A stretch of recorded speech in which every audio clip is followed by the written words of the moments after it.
I did some detailed analysis of the financials pertaining to CPF Life Basic Plan, Standard Plan, and Escalating Plan, and I was truly surprised by some of the significant findings.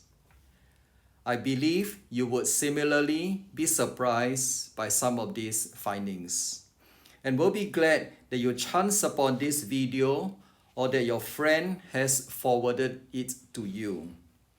This is one video you do not want to miss, especially if you are approaching 50 or into your 50s or 60s. Let me first briefly explain some main features pertaining to CPF Life Standard Plan. For a member reaching age 55 this year in 2022, the full retirement sum or FRS is $192,000. This sum will grow to about $295,000 in 10 years' time at age 65, based on the current interest rate of 4% and a special interest of $900 paid on the first $60,000 in the member's retirement account. A few months before reaching age 65, the member will receive an invitation from CPF to exercise his or her options. In this example, I am assuming the member opts for the CPF Life Standard Plan. Based on the CPF Life Payout Estimator, under the Standard Plan, this member will receive a monthly payout of $1,570. This monthly payout, guaranteed by the government, will continue every month until the member goes upstairs. Here are some additional salient points to note about CPF Life payout. The monthly CPF Life payouts are typically paid on the 4th working day of each month. The CPF Life payouts are not guaranteed and may be revised once a year every July, although CPF have indicated that the expectation is that any adjustments will not be substantial. Depending on the age of death, a bequest may be payable to your CPF nominees. The last point, and the most important point, and I would like to invite you to listen carefully here, all interest earned from age 65 onwards, once you join CPF Life, will be retained in CPF Life income pool and no longer accrue to you. Let me just repeat.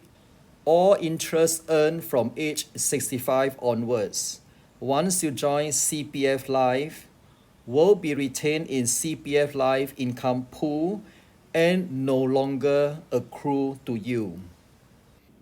This has a significant impact on the bequests that will be payable to your nominees at the time you go upstairs, as the following few scenarios will illustrate.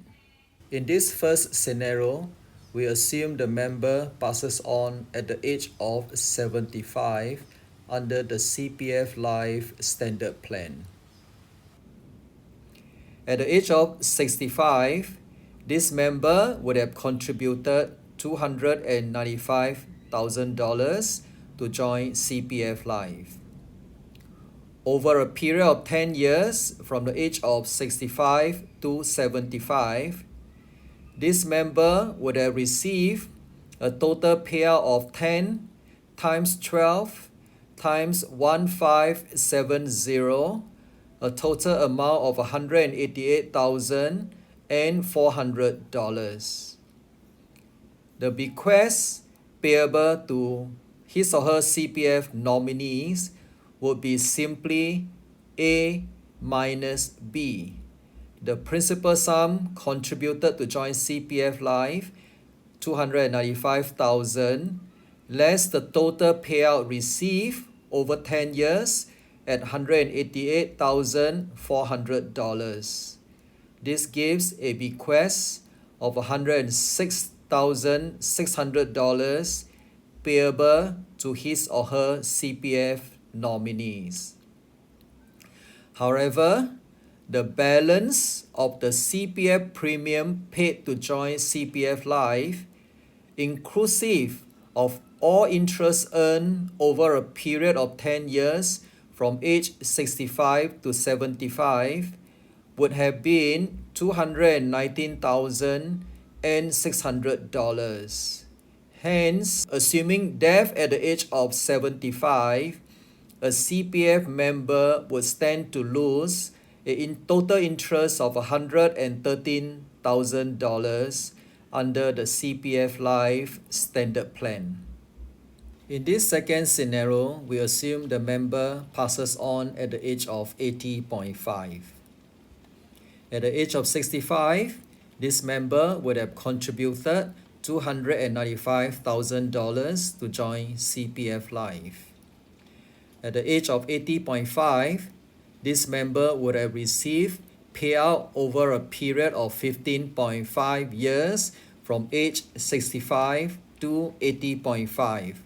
Hence, the total payout received would be 15.5 times 12 times 1570, about $292,000.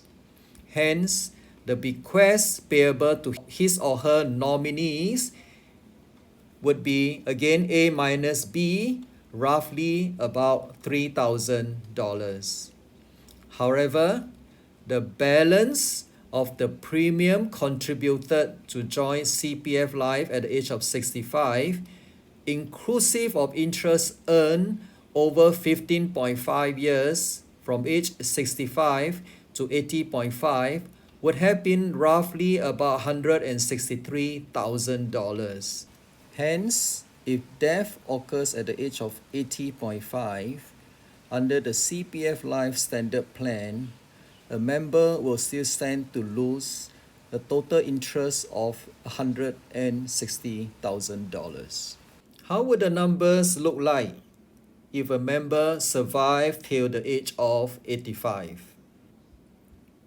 Again, at the age of 65, $295,000 contributed to join CPF Life. At the age of 85, this member would have collected payout over a period of 20 years from age 65 to 85.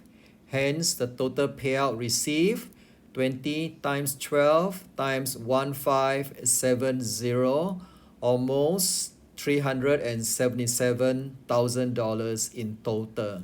Hence, if death occurs at the age of 85, no bequest will be payable to his or her nominees because the total payout received is now higher than the principal amount contributed to join CPF Life. However, the balance, inclusive of interest earned over 20 years from 65 to age 85, would still have been $107,000. Hence, even if death were to occur at the age of 85, under the CPF Life Standard Plan, a member will still stand to lose a total interest loss of about $107,000. In this final scenario, we assume this member passes on at the age of 91.5. Again, at the age of 65, premium contributed $295,000. At the age of 91.5, this member would have collected payout over a period of 26.5 years. Hence, total payout received 26.5 times 12 times 1570, $499,000. Hence, no bequest will be payable to his or her nominees because the payout received far exceeds now the principal amount contributed to join CPF Life. At this age, the balance, even inclusive of interest, would have been nil, meaning all principal amount and interest would have been paid out over a period of 26.5 years. Hence, under this scenario, assuming death at the age of 91.5, there is no interest loss. Here, I try to put all this together in the summary table to help you better appreciate the numbers, but more importantly, understand how this might help you make more informed decision when choosing between the CPF Life Standard Plan and the Basic Plan. Firstly, understand that the bequests payable under the CPF Life Standard Plan compared to the CPF Life Basic Plan is significantly lower across all ages up to the age of 91.5. How is this so? Assuming the member passes on at the age of 65 on the day he joins CPF Life, the full principal amount contributed to join CPF Life would have been refunded in full and no interest would have been earned to date, and hence there is zero interest loss. Similarly, if a member passes on at the age of 91.5, the full principal amount of $295,000 contributed to join CPF Life plus all interest earned over the 26.5 years from age 65 to 91.5 would have been paid out in full at this age. And hence, again, if death occurs at the age of 91.5, there will be zero interest loss. However, in between the ages of 65 and 91.5, there will be some interest loss progressively growing from zero at the age of 65 up to a maximum of about $160,000 at the age of 80.5. If death occurs at around the age of 80.5, the interest loss would have been at the maximum because at this age, the principal amount of $295,000 contributed to join CPF Life would just have been paid out in full via the monthly payout of $1,570 over the 15.5 years from age 65 to 80.5. Hence, the total interest earned over this same period of 15.5 years, amounting to about $160,000, would have been lost in full. How does a number look like if a member lives till the age of 85? And here I have another surprising finding for you. Even if a member lives past the current life expectancy of 81.5 for a male Singaporean and lives till the age of 85, there will still be an interest loss of about $107,000. At this age, the premium of $295,000 contributed to join CPF Life, less all payout over 20 years from age 65 to 85, but inclusive of all interest earned over the same 20 years, would still have a residual balance of about $107,000. However, under the CPF Life Standard Plan, if a member passes on at the age of 85, no bequests will be payable to his or her nominees. And hence, even for death at the age of 85, which is a number of years past the current life expectancy for a male Singaporean, this member will still suffer an interest loss of about $107,000. Hence, effectively, what this table is showing us is that the CPF Life Standard Plan is financially inferior compared to the retirement sum scheme unless a member lives beyond the age of 91.5. Here's a pictorial representation of three possible scenarios. Under scenario 1, the member passes on between the age of 65 and 80.5. Here, the monthly payout received by the member is still being paid out from the principal sum of the CPF Life premium contributed to join CPF Life. All interest earned from the age of 65 when the member joins CPF Life till the time of death would have been channeled to the CPF Life income pool and lost to the members. However, as the full principal amount contributed to join CPF Life is yet to be fully paid out, a bequest will be payable to the nominees upon death under this scenario. Under scenario 2, death occurs between the age of 80.5 and 91.5. Here, the members is starting to be paid from the interest earned from the CPF Life premium contributed to join CPF Life, as the full principal amount would have been paid out at the age of 80.5.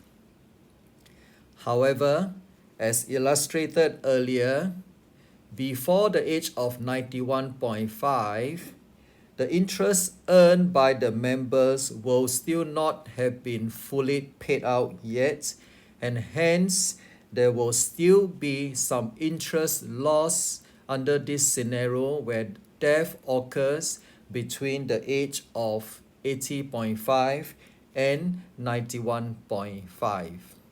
And here, the surviving Singaporeans will say thank you for your donations.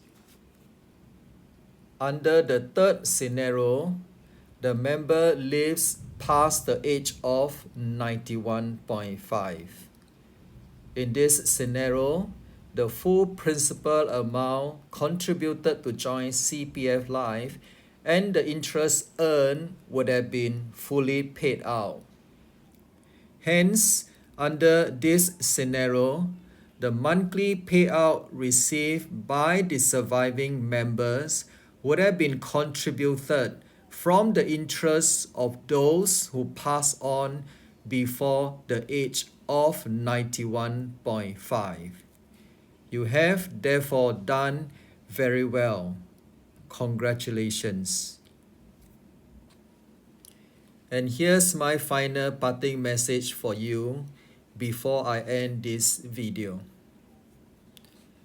Before commencing your CPF Life payout at the age of 65, based on your overall health condition then, consider how likely you might be among the minority who would live beyond the age of 91.5.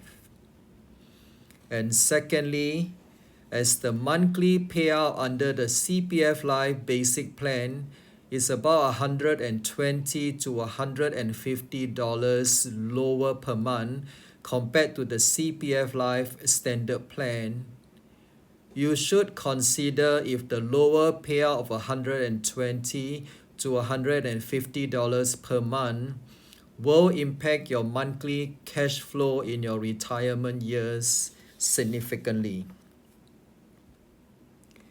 And if your responses to both of these questions are most likely not, then CPF Life basic plan might indeed be more beneficial for you. And I would encourage you to look out for my next video on CPF Life Basic Plan, where I explain in more detail the CPF Life Basic Plan, but more importantly, how by opting for the CPF Life Basic Plan, we would be able to avoid substantially the interest loss that we would see under the CPF Life Standard Plan.